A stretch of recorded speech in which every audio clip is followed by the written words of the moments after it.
Gang ವಿರುದ್ಧ ಸಾಕಷ್ಟು ಆರೋಪಗಳು ಕೇಳಿ ಬರ್ತಾ ಇದೆ. ಇಡೀ ಪ್ರಕರಣದ ಸೂತ್ರಧಾರಿಗಳು ಕೂಡ ಅವರೇ ಅನ್ನುವಂಥ ವಿಚಾರದಲ್ಲೂ ಕೂಡ ಸಾಕಷ್ಟು ಚರ್ಚೆಗಳಾಗ್ತಾ ಇದೆ. ಇದೆಲ್ಲದರ ಮಧ್ಯೆ ಈಗ ಇವರ ವಿರುದ್ಧ SIT ತನಿಖೆ ಆಗಬೇಕು ಅನ್ನುವಂಥ ಆಗ್ರಹಗಳು ಕೂಡ ಕೇಳಿ ಬರ್ತಾ ಇದೆ. ಈ ಬುರುಡೆ ಗ್ಯಾಂಗ್ದ ಅಸಲಿ ಸೂತ್ರಧಾರಿಗಳು, ಕಥೆಯನ್ನ ಹೆಣೆದವರು ಎಲ್ಲರಿಗೂ ಕೂಡ ಸಂಕಷ್ಟ ಅಂತೂ ತಪ್ಪಿದ್ದಲ್ಲ. ಆದರೆ ಈಗ ಹೈಕೋರ್ಟ್ಗೆ ಖ್ಯಾತ ವಕೀಲ PIL ಒಂದನ್ನು ಸಲ್ಲಿಕೆ ಮಾಡಿದ್ದಾರೆ. ಬೆಂಗಳೂರಿನ ಖ್ಯಾತ ವಕೀಲರಿಂದ PIL ಸಲ್ಲಿಕೆ ಮಾಡಲಾಗಿದೆ. ಈ ಷಡ್ಯಂತ್ರವನ್ನ ಯಾರು ಮಾಡ್ತಾ ಇದ್ದಾರೋ ಅವ್ರ ವಿರುದ್ಧ ತನಿಖೆ ಆಗಬೇಕು ಅನ್ನುವಂಥ ಆಗ್ರಹ. ಧರ್ಮಸ್ಥಳದ ವಿರುದ್ಧ ಷಡ್ಯಂತ್ರ ಮಾಡ್ತಾ ಇರುವಂತಹ ಗ್ಯಾಂಗ್ ರಿಪಬ್ಲಿಕ್ ಕನ್ನಡಕ್ಕೆ ಈಗ ಈ ಖ್ಯಾತ ವಕೀಲರು ಮಾಹಿತಿಯನ್ನ ಕೊಟ್ಟಿದ್ದಾರೆ. ಯಾವಾಗ ಕಂಪ್ಲೇಂಟ್ ಕೊಟ್ಟ ನಂತರದಲ್ಲಿ ಚಿನ್ನಯ್ಯನ ಹೇಳಿಕೆಯನ್ನ ಆಧರಿಸಿ SIT ರಚನೆ ಮಾಡಿ SIT ತನಿಖೆಯನ್ನ ಮಾಡುತ್ತೋ, ಅದೇ ಸಂದರ್ಭದಲ್ಲಿ ಈ ಷಡ್ಯಂತ್ರವನ್ನ ರಚನೆ ಮಾಡಿದ್ದಾರೆ ಅನ್ನುವಂಥ ಆರೋಪಗಳೇನು ಕೇಳಿ ಬರ್ತಾ ಇದೆ. ಅವರ ವಿರುದ್ಧ ಹಾಗಾದ್ರೆ ತನಿಖೆ ಯಾಕಿಲ್ಲ, ಅವರನ್ನ ಪ್ರಶ್ನೆ ಯಾಕೆ ಮಾಡ್ತಾ ಇಲ್ಲ, ಅವರನ್ನ ವಿಚಾರಣೆಗೆ ಯಾಕೆ ಕರೀತಾ ಇಲ್ಲ? ಹಾಗಾದ್ರೆ ಇವರ ಹೆಸರುಗಳು ಕೇಳಿ ಬರ್ತಾ ಇದೆ, ಎಲ್ಲಾ ಕಡೆಗಳಲ್ಲೂ ಕೇಳಿ ಬರ್ತಾ ಇದೆ, ಎಲ್ಲಾ ಕಡೆಗಳಲ್ಲೂ ಪಾಸಿಬಿಲಿಟೀಸ್ ಹೆಚ್ಚಾಗ್ತಾನೆ ಇದೆ. ಜೊತೆಯಲ್ಲಿ ಅನೇಕರು ಈ ಪ್ರಕರಣದಲ್ಲೇ ತಗ್ಲಾಕೊಂಡಿರುವಂತಹ ಚಿನ್ನಯ್ಯ, ಸುಜಾತಾ ಭಟ್ ಇವರಿಬ್ರು ಕೂಡ ಈ ಬುರುಡೆ ಗ್ಯಾಂಗ್ ನಲ್ಲಿರುವಂತ ಮಹೇಶ್ ಶೆಟ್ಟಿ ತಿಮ್ರೋಡಿ, ಗಿರೀಶ್ ಮಟ್ಟಣ್ಣನವರ್ ಇವರ ಹೆಸರನ್ನ ಹೇಳಿದ್ದಾರೆ, ಸಮೀರ್ ಹೆಸರನ್ನ ಕೂಡ ಹೇಳಿದ್ದಾರೆ. ಹಾಗಿರುವಾಗ ಇವರನ್ನ ವಿಚಾರಣೆ ಕರೀತಾ ಇಲ್ಲ ಯಾಕೆ ಅನ್ನುವಂಥ ಪ್ರಶ್ನೆ ಅನೇಕರು ಮಾಡ್ತಾ ಇದ್ರು. ಇದೇ ವಿಚಾರಕ್ಕೆ ಸಂಬಂಧಪಟ್ಟಂತೆ ಹೈಕೋರ್ಟ್ಗೆ ಒಂದು PIL ಈಗ ಸಲ್ಲಿಕೆ ಆಗಿದೆ. ಆ PIL ಅಲ್ಲಿ ಏನು ಹೇಳ್ತಾ ಇದ್ದಾರೆ ಅಂತಂದ್ರೆ, ಇವರ ವಿರುದ್ಧ ಈಗ ತನಿಖೆ ಆಗಬೇಕು, SIT ತನಿಖೆಯನ್ನ ಮಾಡಬೇಕು.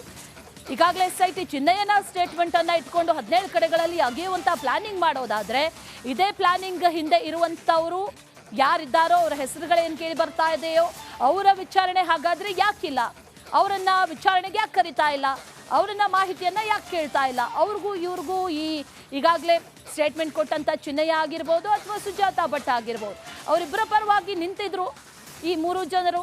ಹಾಗಾದ್ರೆ ಇವರನ್ನ ಕರೆದು ವಿಚಾರಣೆ ಯಾಕೆ ಮಾಡ್ತಾ ಇಲ್ಲ ಅನ್ನುವಂಥ ಪ್ರಶ್ನೆಯನ್ನ ಕೇಳಲಾಗ್ತಾ ಇತ್ತು, ಬಹಳವಾಗಿ ಚರ್ಚೆ ಆಗ್ತಾ ಇತ್ತು. PIL ಒಂದು ಸಲ್ಲಿಕೆ ಆಗಿದೆ. ಈಗ ಖ್ಯಾತ ವಕೀಲರು PIL ಅನ್ನ ಸಲ್ಲಿಕೆ ಮಾಡಿದ್ದಾರೆ.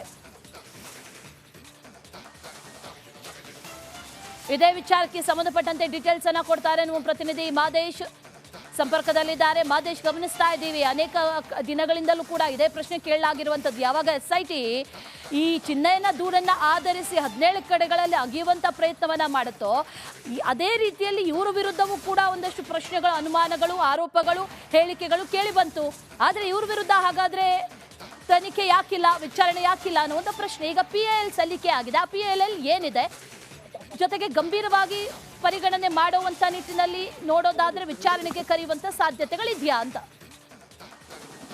ಅಶ್ವಿನಿ, ಈವರೆಗೂ ಕೂಡ SIT ಅಧಿಕಾರಿಗಳು ಪ್ರಕರಣಗಳನ್ನ ದಾಖಲಿಸಿಕೊಂಡು ತನಿಖೆ ಮಾಡುವಂತ ಕೆಲಸ ಮಾಡ್ತಿದ್ದಾರೆ. ಕಾರಣ ಏನಂದ್ರೆ, ಈ ಒಂದು ಪ್ರಕರಣದ ಒಂದು ಬಿಸಿ ಆಗಿರ್ಬೋದು, ಮತ್ತೆ ಯಾವ ಮಟ್ಟಿಗೆ ಅದ್ರ ವಿರುದ್ಧ ಧ್ವನಿ ಕೇಳಿ ಬಂದಿತ್ತು ಅನ್ನೋದಕ್ಕೆ ಸಂಬಂಧಪಟ್ಟಂತೆ ಸರ್ಕಾರ ಇದ್ರ ಬಗ್ಗೆ ಗಮನ ವಹಿಸಿ SIT ರಚನೆ ಮಾಡಿ ತನಿಖೆಗೆ ಸೂಚನೆ ನೀಡಿತ್ತು. ಆದ್ರೆ SIT ತನಿಖೆ ಮಾಡಿದಂತ ಸಂದರ್ಭದಲ್ಲಿ ಎಲ್ಲೊಂದ್ ಕಡೆ ಇದು ಷಡ್ಯಂತ್ರ ಮಾಡಿರುವಂತದ್ದು, ಜೊತೆಗೆ ಸುಳ್ಳು ದಾಖಲಿಸುವಂತ ಪ್ರಕರಣ ಆಗಿದೆ ಅನ್ನುವಂಥದ್ದು ಈಗಾಗಲೇ ಮೇಲ್ನೋಟಕ್ಕೆ ಕಂಡು ಬಂದಿದೆ. ಆ ಒಂದು ಭಾಗದಲ್ಲಿ ಜೊತೆಗೆ ಈ ಒಂದು ಪ್ರಕರಣ ಎಷ್ಟು ಗಂಭೀರತೆ ಇದೆ, ಅದರಲ್ಲಿ ಸಾಕ್ಷ್ಯಗಳೇನು, ಆರೋಪ ಮಾಡಿದಂತವರು ಏನೆಲ್ಲ ಸಾಕ್ಷ್ಯಗಳು ಕೊಡ್ತಿದ್ದಾರೆ ಅನ್ನೋಂಥ ನಿಟ್ಟಿನಲ್ಲಿ ಸದ್ಯಕ್ಕೆ SIT ಅಧಿಕಾರಿಗಳು ತನಿಖೆ ನಡೆಸುವಂತ ಕೆಲಸವನ್ನ ಮಾಡ್ತಿದ್ದಾರೆ. ಕೆಲವೊಂದ್ ಕಡೆ ಈಗಿನ ಬೆಳವಣಿಗೆ ಜೊತೆಗೆ SIT ಅಧಿಕಾರಿಗಳ ತನಿಖೆ ನಡೆಸುವಂತ ಸಂದರ್ಭದಲ್ಲಿ ಗೊತ್ತಾಗಿರುವಂತ ಒಂದಷ್ಟು ವಿಚಾರಗಳನ್ನು ನೋಡಿದ್ರೆ, ಧರ್ಮಸ್ಥಳದ ವಿರುದ್ಧ ಕೆಲವೊಂದ್ ಕಡೆ ಷಡ್ಯಂತ್ರ ಮಾಡಿದ್ದಾರೆ ಅನ್ನುವಂತ ಒಂದಷ್ಟು ಆರೋಪಗಳು ಕೇಳಿ ಬರ್ತಿದೆ. ಆದ್ರೆ ಈ ಎಲ್ಲಾದ್ರ ಹಿಂದೆ ಯಾರಿದ್ದಾರೆ, ಷಡ್ಯಂತ್ರದ ಹಿಂದೆ ಯಾರಿದ್ದಾರೆ ಅನ್ನುವಂಥದ್ದು ಕೂಡ ಹೊರಗಡೆ ಬರ್ಬೇಕಾಗುತ್ತೆ. ಅದಕ್ಕೆ ಸಂಬಂಧಪಟ್ಟಂತೆ ಕೂಡ ಸಾಕಷ್ಟು ಧ್ವನಿ ಎತ್ತಲಾಗ್ತಿದೆ, ಹಲವು ಜನ ಕೇಳ್ತಿದ್ದಾರೆ, ಬಿಜೆಪಿಯಿಂದಲೂ ಕೂಡ ಒತ್ತಾಯ ಮಾಡ್ಲಾಗ್ತಿದೆ. ಆದ್ರೆ ಅದಕ್ಕೆ ಸಂಬಂಧಪಟ್ಟಂತೆ ಇನ್ನೂ ಕೂಡ, ಅಂದ್ರೆ ಷಡ್ಯಂತ್ರಕ್ಕೆ ಸಂಬಂಧಪಟ್ಟಂತೆ ಇನ್ನೂ ಕೂಡ ಅಧಿಕೃತವಾಗಿ ತನಿಖೆ ಶುರುವಾಗಿಲ್ಲ. ಹೀಗಾಗಿ ಅದಕ್ಕೆ ಸಂಬಂಧಪಟ್ಟಂತೆ ಷಡ್ಯಂತ್ರಕ್ಕೆ ಸಂಬಂಧಪಟ್ಟಂತೆ ತನಿಖೆ ನಡೆಸಲು ಸೂಚನೆ ನೀಡಬೇಕಂತೇಳಿ ಬುರುಡೆ ಗ್ಯಾಂಗ್ ವಿರುದ್ಧ ಸಾಕಷ್ಟು ಆರೋಪಗಳು ಕೇಳಿ ಬರ್ತಾ ಇದೆ. ಇಡೀ ಪ್ರಕರಣದ ಸೂತ್ರಧಾರಿಗಳು ಕೂಡ ಅವರೇ ಅನ್ನುವಂಥ ವಿಚಾರದಲ್ಲೂ ಕೂಡ ಸಾಕಷ್ಟು ಚರ್ಚೆಗಳಾಗ್ತಾ ಇದೆ. ಇದೆಲ್ಲದರ ಮಧ್ಯೆ ಈಗ ಇವರ ವಿರುದ್ಧ SIT ತನಿಖೆ ಆಗಬೇಕು ಅನ್ನುವಂಥ ಆಗ್ರಹಗಳು ಕೂಡ ಕೇಳಿ ಬರ್ತಾ ಇದೆ. ಈ ಬುರುಡೆ ಗ್ಯಾಂಗ್ದ ಅಸಲಿ ಸೂತ್ರಧಾರಿಗಳು, ಕಥೆಯನ್ನ ಹೆಣೆದವರು ಎಲ್ಲರಿಗೂ ಕೂಡ ಸಂಕಷ್ಟ ಅಂತೂ ತಪ್ಪಿದ್ದಲ್ಲ. ಆದರೆ ಈಗ ಹೈಕೋರ್ಟ್ಗೆ ಖ್ಯಾತ ವಕೀಲ PIL ಒಂದನ್ನು ಸಲ್ಲಿಕೆ ಮಾಡಿದ್ದಾರೆ. ಬೆಂಗಳೂರಿನ ಖ್ಯಾತ ವಕೀಲರಿಂದ PIL ಸಲ್ಲಿಕೆ ಮಾಡಲಾಗಿದೆ. ಈ ಷಡ್ಯಂತ್ರವನ್ನ ಯಾರು ಮಾಡ್ತಾ ಇದ್ದಾರೋ ಅವ್ರ ವಿರುದ್ಧ ತನಿಖೆ ಆಗಬೇಕು ಅನ್ನುವಂತ ಆಗ್ರಹ. ಧರ್ಮಸ್ಥಳದ ವಿರುದ್ಧ ಷಡ್ಯಂತ್ರ ಮಾಡ್ತಾ ಇರುವಂತಹ ಗ್ಯಾಂಗ್. ರಿಪಬ್ಲಿಕ್ ಕನ್ನಡಕ್ಕೆ ಈಗ ಈ ಖ್ಯಾತ ವಕೀಲರು ಮಾಹಿತಿಯನ್ನ ಕೊಟ್ಟಿದ್ದಾರೆ. ಯಾವಾಗ ಕಂಪ್ಲೇಂಟ್ ಕೊಟ್ಟ ನಂತರದಲ್ಲಿ ಚಿನ್ನಯ್ಯನ ಹೇಳಿಕೆಯನ್ನ ಆಧರಿಸಿ SIT ರಚನೆ ಮಾಡಿ SIT ತನಿಖೆಯನ್ನ ಮಾಡುತ್ತೋ, ಅದೇ ಸಂದರ್ಭದಲ್ಲಿ ಈ ಷಡ್ಯಂತ್ರವನ್ನ ರಚನೆ ಮಾಡಿದ್ದಾರೆ ಅನ್ನುವಂತ ಆರೋಪಗಳೇನು ಕೇಳಿ ಬರ್ತಾ ಇದೆ. ಅವ್ರ ವಿರುದ್ಧ ಹಾಗಾದ್ರೆ ತನಿಖೆ ಯಾಕಿಲ್ಲ? ಅವ್ರನ್ನ ಪ್ರಶ್ನೆ ಯಾಕೆ ಮಾಡ್ತಾ ಇಲ್ಲ? ಅವರನ್ನ ವಿಚಾರಣೆಗೆ ಯಾಕೆ ಕರಿತಾ ಇಲ್ಲ? ಹಾಗಾದ್ರೆ ಇವರ ಹೆಸರುಗಳು ಕೇಳಿ ಬರ್ತಾ ಇದೆ, ಎಲ್ಲಾ ಕಡೆಗಳಲ್ಲೂ ಕೇಳಿ ಬರ್ತಾ ಇದೆ, ಎಲ್ಲಾ ಕಡೆಗಳಲ್ಲೂ ಪಾಸಿಬಿಲಿಟೀಸ್ ಹೆಚ್ಚಾಗ್ತಾನೆ ಇದೆ. ಜೊತೆಯಲ್ಲಿ ಅನೇಕರು ಈ ಪ್ರಕರಣದಲ್ಲೇ ತಗ್ಲಾಕೊಂಡಿರುವಂತಹ ಚಿನ್ನಯ್ಯ, ಸುಜಾತ ಭಟ್ ಇವರಿಬ್ರು ಕೂಡ ಈ ಬುರುಡೆ ಗ್ಯಾಂಗ್ ನಲ್ಲಿರುವಂತ ಮಹೇಶ್ ಶೆಟ್ಟಿ ತಿಮ್ರೋಡಿ, ಗಿರೀಶ್ ಮಟ್ಟಣ್ಣನವರು ಇವರ ಹೆಸರನ್ನ ಹೇಳಿದ್ದಾರೆ, ಸಮೀರ್ ಹೆಸರನ್ನ ಕೂಡ ಹೇಳಿದ್ದಾರೆ. ಹಾಗಿರುವಾಗ ಇವರನ್ನ ವಿಚಾರಣೆ ಕರಿತಾ ಇಲ್ಲ ಯಾಕೆ ಅನ್ನುವಂತ ಪ್ರಶ್ನೆ ಅನೇಕರು ಮಾಡ್ತಾ ಇದ್ರು. ಇದೇ ವಿಚಾರಕ್ಕೆ ಸಂಬಂಧಪಟ್ಟಂತೆ ಹೈಕೋರ್ಟ್ಗೆ ಒಂದು PIL ಈಗ ಸಲ್ಲಿಕೆ ಆಗಿದೆ. ಆ PIL ಅಲ್ಲಿ ಏನ್ ಹೇಳ್ತಾ ಇದ್ದಾರೆ ಅಂತಂದ್ರೆ, ಇವರ ವಿರುದ್ಧ ಈಗ ತನಿಖೆ ಆಗಬೇಕು, SIT ತನಿಖೆಯನ್ನ ಮಾಡಬೇಕು. ಈಗಾಗಲೇ SIT ಚಿನ್ನಯ್ಯನ ಸ್ಟೇಟ್ಮೆಂಟ್ ಅನ್ನ ಇಟ್ಕೊಂಡು 17 ಕಡೆಗಳಲ್ಲಿ ಅಗೆಯುವಂತ ಪ್ಲಾನಿಂಗ್ ಮಾಡೋದಾದ್ರೆ, ಇದೇ ಪ್ಲಾನಿಂಗ್ ಹಿಂದೆ ಇರುವಂತವರು ಯಾರಿದ್ದಾರೋ ಅವರ ಹೆಸರುಗಳೇನು ಕೇಳಿ ಬರ್ತಾ ಇದೆಯೋ ಅವರ ವಿಚಾರಣೆ ಹಾಗಾದ್ರೆ ಯಾಕಿಲ್ಲ? ಅವರನ್ನ ವಿಚಾರಣೆಗೆ ಯಾಕೆ ಕರಿತಾ ಇಲ್ಲ? ಅವರನ್ನ ಮಾಹಿತಿಯನ್ನ ಯಾಕೆ ಕೇಳ್ತಾ ಇಲ್ಲ? ಅವ್ರಿಗೂ ಇವ್ರಿಗೂ ಈಗಾಗಲೇ ಸ್ಟೇಟ್ಮೆಂಟ್ ಕೊಟ್ಟಂತ ಚಿನ್ನಯ್ಯ ಆಗಿರ್ಬೋದು ಅಥವಾ ಸುಜಾತ ಭಟ್ ಆಗಿರ್ಬೋದು, ಅವರಿಬ್ಬರ ಪರವಾಗಿ ನಿಂತಿದ್ರು ಈ 3 ಜನರು.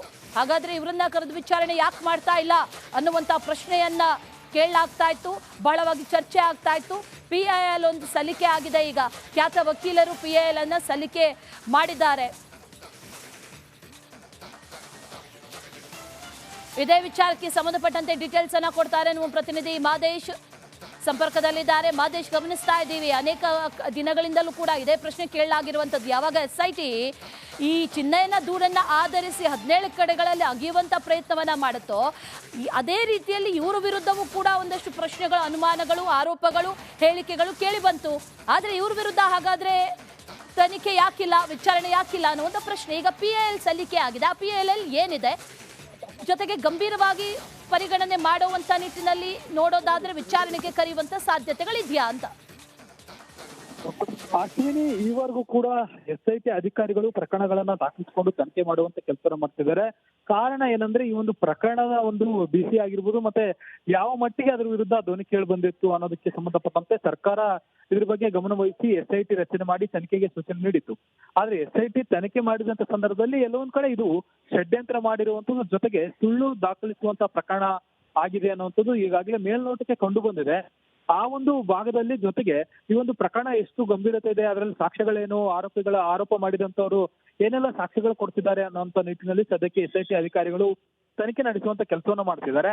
ಕೆಲವೊಂದ್ ಕಡೆ ಈಗಿನ ಬೆಳವಣಿಗೆ ಜೊತೆಗೆ SIT ಅಧಿಕಾರಿಗಳ ತನಿಖೆ ನಡೆಸುವಂತ ಸಂದರ್ಭದಲ್ಲಿ ಗೊತ್ತಾಗಿರುವಂತ ಒಂದಷ್ಟು ವಿಚಾರಗಳನ್ನು ನೋಡಿದ್ರೆ, ಧರ್ಮಸ್ಥಳದ ವಿರುದ್ಧ ಕೆಲವೊಂದ್ ಕಡೆ ಷಡ್ಯಂತ್ರ ಮಾಡಿದ್ದಾರೆ ಅನ್ನುವಂತ ಒಂದಷ್ಟು ಆರೋಪಗಳು ಕೇಳಿ ಬರ್ತಿದೆ. ಆದ್ರೆ ಈ ಎಲ್ಲಾದ್ರ ಹಿಂದೆ ಯಾರಿದ್ದಾರೆ, ಷಡ್ಯಂತ್ರದ ಹಿಂದೆ ಯಾರಿದ್ದಾರೆ ಅನ್ನುವಂಥದ್ದು ಕೂಡ ಹೊರಗಡೆ ಬರ್ಬೇಕಾಗುತ್ತೆ. ಅದಕ್ಕೆ ಸಂಬಂಧಪಟ್ಟಂತೆ ಕೂಡ ಸಾಕಷ್ಟು ಧ್ವನಿ ಎತ್ತಲಾಗ್ತಿದೆ, ಹಲವು ಜನ ಕೇಳ್ತಿದ್ದಾರೆ, ಬಿಜೆಪಿಯಿಂದಲೂ ಕೂಡ ಒತ್ತಾಯ ಮಾಡ್ಲಾಗ್ತಿದೆ. ಆದ್ರೆ ಅದಕ್ಕೆ ಸಂಬಂಧಪಟ್ಟಂತೆ ಇನ್ನೂ ಕೂಡ, ಅಂದ್ರೆ ಷಡ್ಯಂತ್ರಕ್ಕೆ ಸಂಬಂಧಪಟ್ಟಂತೆ ಇನ್ನೂ ಕೂಡ ಅಧಿಕೃತವಾಗಿ ತನಿಖೆ ಶುರುವಾಗಿಲ್ಲ. ಹೀಗಾಗಿ ಅದಕ್ಕೆ ಸಂಬಂಧಪಟ್ಟಂತೆ ಷಡ್ಯಂತ್ರಕ್ಕೆ ಸಂಬಂಧಪಟ್ಟಂತೆ ತನಿಖೆ ನಡೆಸಲು ಸೂಚನೆ ನೀಡಬೇಕಂತೇಳಿ